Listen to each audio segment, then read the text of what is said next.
because the style that Scott wants to play at, which I'm all in for, but you got to understand when we're in the NFL or when you're talking about a power running team in college football, you're talking about 12 to 15 possessions. Right. We're rolling at 17 to 20. Right. We're rolling at close to 100 plays a game, so we need to develop some depth if we're gonna play like that and continue in the postseason. Last year we played 2 extra games. That's 200. That's 200 more snaps.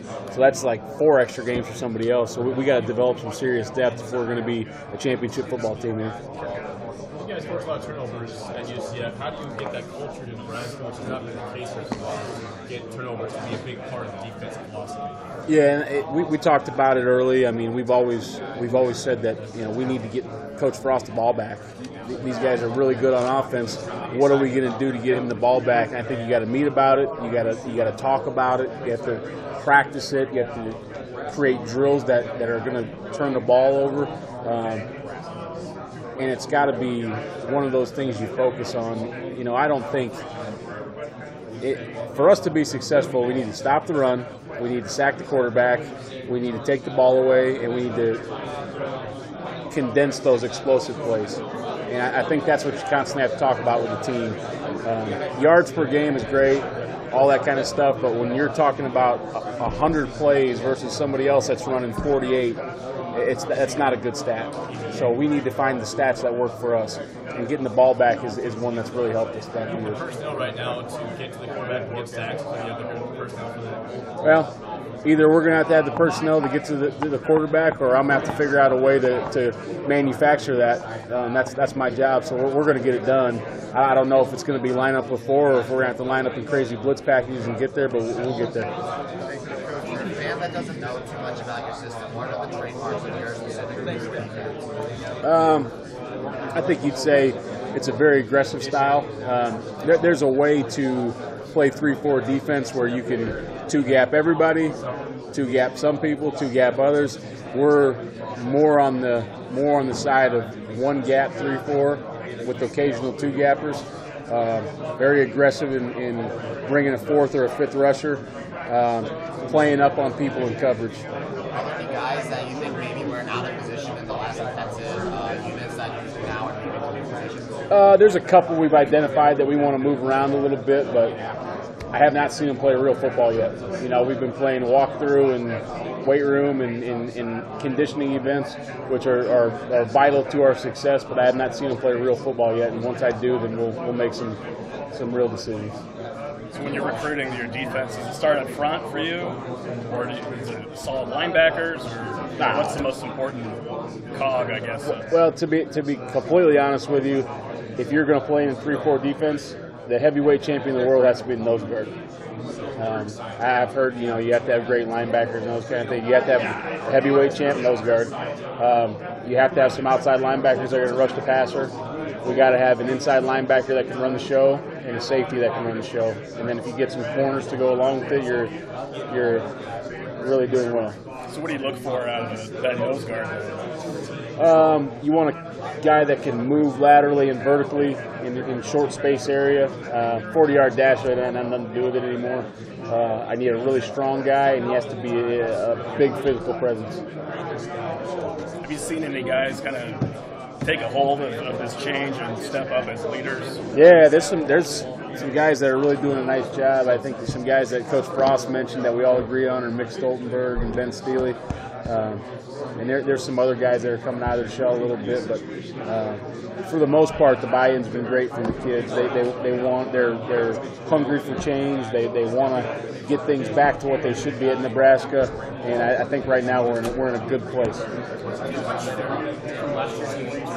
I watched I think 2 games. I watched Wisconsin and Michigan, maybe, or I watched 2. I can't remember which one, but. The thing was, we wanted to see what these guys look like a little bit, but I don't want I don't want to condemn a kid because I don't know what they coached him to do. Like, there's things on tape that I see and I'm like, why would that kid do that? But I don't know what he was coached to do.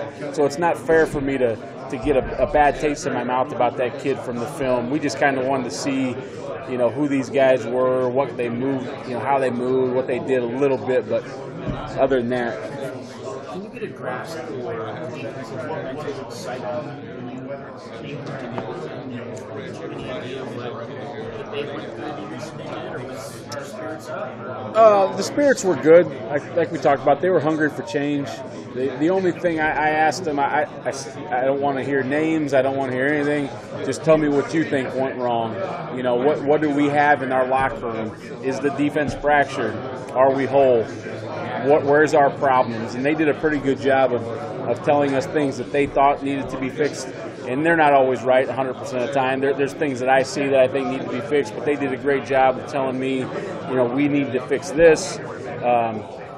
We need to be more together here.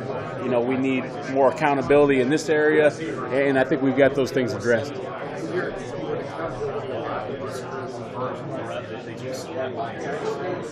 So far, I think kids want to be held accountable.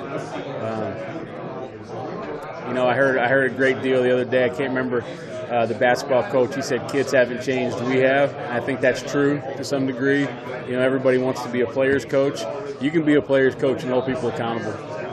I think they want it and they need it. And I think this group is kind of, they've realized maybe they got away with something before, but it wasn't right.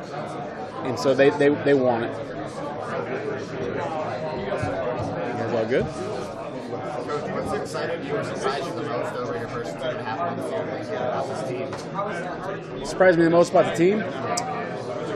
Oh, I don't know. I mean, it surprised me about the record, I guess. I mean, I think, we have the potential to be a lot better than that here. What surprised me the most probably is just I haven't spent very much time in Lincoln, and it's a great city. I really enjoyed living here for a few months, and much, much bigger than I thought it was. And I'm kind of finding out, just as the recruits are, once we can get them here, it's almost over. We have a chance to get anybody in the country once we get them on campus because the people of Lincoln, just the overall city of Lincoln has been awesome. All the things there is to do and just how great of a place it is to live. You talked about it a little earlier, but obviously the black shirt tradition here. How important is that to you just to reinstill that for this year's team? Well, I think it's going to be huge for the defense, and I'm not ready to reinstill that culture yet because I don't know enough about it. We have to do a lot of research on that. I'm going to try to talk to as many people as I can, and I know we got Barrett Root on the staff, who is one of the black shirts. He's going to always be a black shirt. So we've got to get an idea of how we exactly want to do this. We don't want to stray very far from tradition, but it's got to be how Scott wants to do it. It's got to be our way. How you earn a black shirt, how can you get it taken away, who gets it, when do they get it, how long do they get to hold on to it. And I've got to get a great grasp of that in order for the tradition to be fully back, I think. But it needs to be back. You guys were able to close really well, once you got here and up to signing day. I mean, how do you explain that? Was it just the excitement from what you guys accomplished at UCF, or was it just the energy being at Nebraska? I think it's a combination. I think it's, guys,